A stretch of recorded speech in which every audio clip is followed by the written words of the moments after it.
மதுரை மீனாட்சி அம்மனோட அபிஷேகத்தை ஏன் பார்க்க விட மாட்டாங்கன்னு உங்களுக்கு தெரியுமா? அந்த விக்கிரகத்தோட மகிமை உங்களுக்கு என்னன்னு தெரியுமா? யாக குண்டத்தில் அக்னியில் அவதரித்த மீனாட்சியின் இயற்பெயர் தடாதகை, அங்கையர்கண்ணி. மதுரையில் உக்கிரபாண்டியனுக்கு முடிசூட்டிய பின் சொக்கநாதர் அருகில் சிலையாக நின்று விட்டதால் அன்னை சுயம்புவானவள் கர்ப்பகிரகத்தில் அழகிய உயிருள்ள பெண்ணை போன்று தோற்றமளிப்பாள். அதனால் தான் மீனாட்சி அம்மனுடைய அபிஷேகத்தை யாராலும் பார்க்க முடியாது. அன்னையுடைய திருமேனி மரகத கல்லாலானது. அதனால் தான் பச்சை நிறத்தில் காட்சியளிப்பாள் அம்பிகை.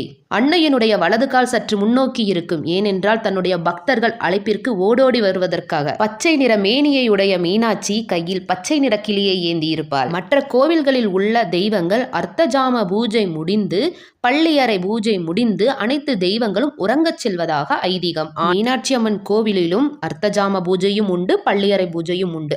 ஆனால் மீனாட்சி உறங்குவதே இல்லை. காரணம், அள்ளும் பகலும் மாந்தர் குலத்தை ரட்சிக்கக்கூடிய ஒரே தெய்வம் மீனாட்சி.